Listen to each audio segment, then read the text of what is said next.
Hello, welcome back to Assassin's Creed 2. I lost the footage. Oh, Hatok. And I'm not replaying it just to get to this, because there's no... you can't replay any missions in Assassin's Creed 2. I don't like that. But yeah, basically, Leonardo gives Ezio a mask. It's Carnival, and he also gives you a hidden gun, which is really overpowered. Really overpowered. But the excuse is that Da Vinci and Codex pages are just... Yeah, Da Vinci didn't make it. Altair made it. Yeah, it was from a Codex page. But Da Vinci brought it to life. Wait, what? I think we missed some vital context as to why we're killing a random jester, though. That's okay. I guess we do not like... Ezio just hates the arts, really. He is always trying to beat up peddlers and stuff like that. People who like trying to play music for him. Mm-hmm. He kills jesters. I got a lot of guards on me. Just jump in the water and then you're fine. He died. Oops, sorry. Birds.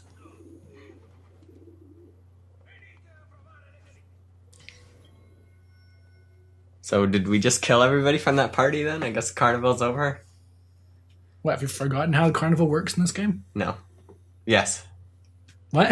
I have forgotten. It was one of your favorite parts, though. I can't remember. Oh, wow. I remember there being a carnival, but I don't remember anything about it. I don't remember this game, it being the carnival game. Yeah, I guess all the Ezio games do kind of blend together. Because I know another one has carnival. No, it doesn't. Doesn't it? Nope. Oh. Remember the good old days when stealth worked like that? Oh, there's one of those box people. Box people. Box people! Box people. Box the people. Yeah, I think it's enough references for one episode. Yeah, okay. Goodbye. That's it, the end. We have nothing else to say. Enjoy this footage of Ezio walking slowly behind this person who never turns around. Well, there's a lot of people walking around her. Like, this is, I don't know.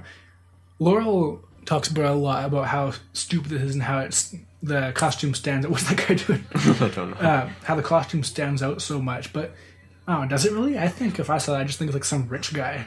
In this time period, because nowadays, obviously, it would stand out, but back then they had some pretty extravagant and kind of weird style clothes. And the rich people did, like, you saw that the green guy from last episode, like, if I saw that coming behind me now, or even in this game, I think he's... Disintegrates the boxes. Well, yeah. But yeah, like, the idea that the assassin costume stands out really doesn't quite hold weight. Because I think a Templar would always recognize it because the hood's kind of stupid. They always keep that. Mm-hmm. But you can pull down the hood. Ezio never does, but you could. Yeah. But I've come to the theory that the costume isn't so much meant to be like a way to become incognito. I think they just wear a disguise if that was the case. This is more like a Batman kind of thing, where it's like they want people to know who killed the thing, but not actually who they are. Yeah. Just with Batman, doesn't actually kill anyone, but same kind of deal. Same thing. So I wonder, like, they have this thing where if you're surrounded by prostitutes, then you can't be detected. So, what does that still work with women? What do you mean? Isn't the logic like if you're surrounded by prostitutes, like, oh, the men are so distracted by them they don't notice the assassin in the middle of them? Oh yeah, maybe lesbian. Every single woman. Mm-hmm. Well, no. What the thing is you're just in a crowd disguised, and then the guards go off, and there's no female guards, so. Yeah, but they're still you're rendered invisible to civilians. Yeah, too. Because they just look at you and they just see you camouflaged with a group of... Yeah, surrounded by a bunch of prostitutes. They just think, oh, it's another pimp, no big deal. He does look rich. Yeah. And he probably is pretty filthy rich. Actually, he is. His family's rich. We've talked about that before. Sorry, I just remember the context of killing all these artists and stuff. Basically, they're like being paid off to tell false history, that kind of thing. Templar history. Yep. Or just, making people look good. Yep. I wonder how much... I bet you there's some massive, like, things that we have in history. Like, going back to the Mona Lisa, maybe that is just some sort of, like, propaganda. Doesn't actually have a mysterious smile. He'll just hype it up. Well, maybe, like... It's actually a picture of Hitler. It might be to cover something else up. Draw attention to the Mona Lisa and cover up the fact that something else happened that we're not supposed to know about. Like, how much art from the past or historical events are actually just cover-ups or propaganda? I think the bigger thing is just how much of it is actually true and how much of it is just completely misunderstanding what happened. Like, how so? Like, we don't have any real proof that anything that happened before we were born happened. Yeah. Like, for all you know, the world could have literally started the moment you were born. Well, not even that. Like, the moment you could have your earliest memory, that could be the moment that the world came into existence. Mm-hmm. Don't be shy. So yeah, like, I don't know, there's definitely like a possibility of just like, that's I think why historical games like this are popular and work, because we don't really know that this didn't happen. Yeah. Yeah, it's a good point. I mean, like, any of this could happen, and easily we would just forget and not know. Or they just would never have kept record or destroyed the record, or... And that's what the whole thing with Assassin's Creed is built on. Like, there's a thing with Abstergo where they talk about, like, we want people to remember Rodrigo Borgia as the family man, so that, and they're like making propaganda for that and that kind of thing. And yeah, they're always just cultural things that change how we view the world. Like, for some reason, back in elementary school, they conveniently left out that all these famous people weren't from Canada, because then we can imagine that everything just revolves around us. And yeah, like, we focus so much on the fur trade in Canada, but no one else would care about that. Not even Canadians care about that. Well, it's like lots of, like, famous politicians or whatever, they do something bad, so then they resign themselves. And then now they kind of, by doing that, we kind of live, like, recreate their memories as, not recreate, but, like, remember them as good. Yeah, or just like how, that's how every celebrity, pretty much, if they die, they become famous again. Yeah. Because it's just that, yeah, we remember certain things and kind of push the other stuff out of the way. And it really depends on which side you lean more towards. Like, no one's going to remember any good things that Hitler might have done, but they'll remember all the good things that Michael Jackson did. Something I've actually been thinking about more and more is that Hitler's like one of the most overhyped historical villains ever. I mean, overhyped. Yeah, like, he did bad stuff, but a lot of people did much worse stuff, even at the same time period. Yeah. And like people just sort of gloss over anything good he might have done, or like try and make like lessen that. Like, everyone, like, he's like the go-to historical villain. Like, any time travel plot with a villain, they'll just bring in Hitler because, you know, that's a good villain. Yeah. But really, like, there's nothing all that special about him. It's like, oh, he hated the Jews. So did most people at that time period. It was awful. So did his entire Nazi party, well, for one. But here's the thing. Like, I remember learning in history that Canada turned away people who were escaping Germany, like Jewish people who were escaping Germany, and sent them back to Germany. But I think that wasn't because we didn't like Jewish people. It was just because we didn't want to have this huge influx and be like the place that you can go. No, early on, there was, people supported Hitler early on even. They're saying, oh yeah, you know, it probably is the Jews' fault this is happening. Like, that's the thing. Like, it's just so easy for it because history doesn't really talk about that a whole lot. It's just changing how we view things too. Because, like, really, yeah, he went the extra step, but everyone else was kind of thinking it, and rather than focus on how terrible that is, we try and make it like, oh, we're just so good and heroic. Never mind that America kept his notes on, like, the horrible experiments they did them on, stuff like that.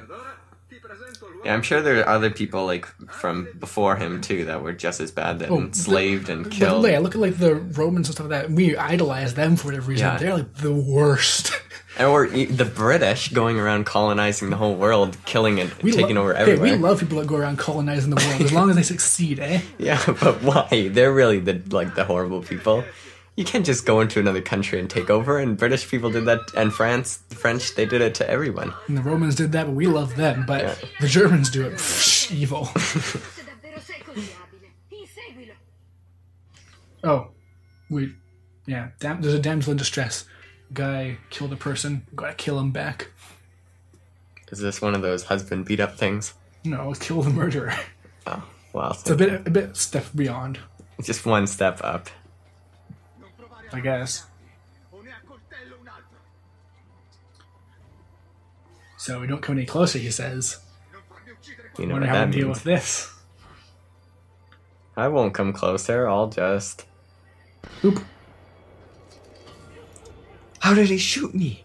Guns don't exist in this time period. They haven't been invented yet. What is a gun? I wonder if the word gun existed at this time. Probably I not. imagine. If you didn't have a gun, then how did you have the word for gun? I wonder if gun's one of those like words that we kind of just changed the meaning of. Like maybe it had like something else that was somewhat similar to gun or not even close at all. Like maybe gun was just like another word for like I don't know. Could have meant ball for all we know. Well, wait, what about like, do they have cannons at this time? Yeah, they did. Yeah, they had cannons. Maybe that's like what we had like called that a gun of some sort, because it is a type of gun. Maybe like a small cannon was called a gun, and then when they made it small enough you could carry it around, they just kept the word there.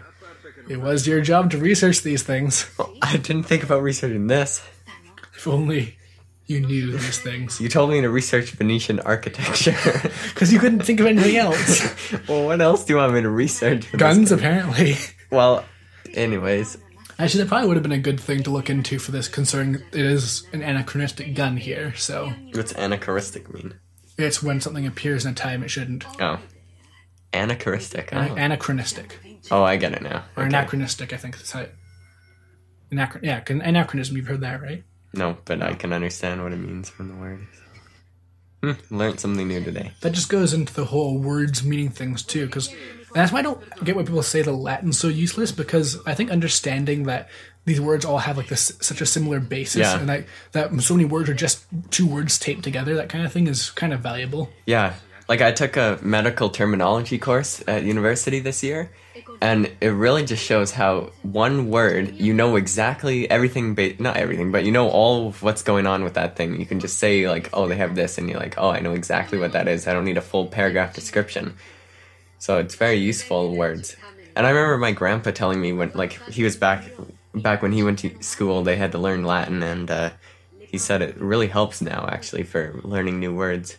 Because he just kind of knows the roots. But so many scientists mock it so much. Like, there are places, like, I can't remember what the channel was, but one of those, like, really smart multi-million channels that, like, does facts and trivia, that kind of thing, was, like, mocking all the countries that require Latin as, like, a thing to be taught, even though no one speaks it. It just seemed like, it's not that useful, but there are definitely more uses than a lot of other stuff I learned in school. Promise too, sometimes they named something back in the day and now we found out enough stuff about it that it doesn't actually make sense. Like nowadays. Like pineapple? Yes, exactly. I don't know, like aromatic compounds in chemistry. They named it aromatic compounds because they all had like nice scents, but now we've realized that's not actually true. So, do you remember Carnival yet? Are you cut into my rant? Well, we're going to talk about the game. Fine. So remember, you have to find a mask, and there's that guy. Yes. The guy you hate. Which guy? The guy in the background with the mask. I hate a lot of guys in this game. I know, sexist. I hate a lot of... There are no girls, so can't really hate them. So, we gotta compete in some games, gotta win ourselves a mask. I do remember. It is this game. Okay, I like Carnival. Okay, tune in the next part. It's good stuff. Trust me. Yes, trust him. Yes, trust me, Ernesto Guillermo. See you next time. Ciao.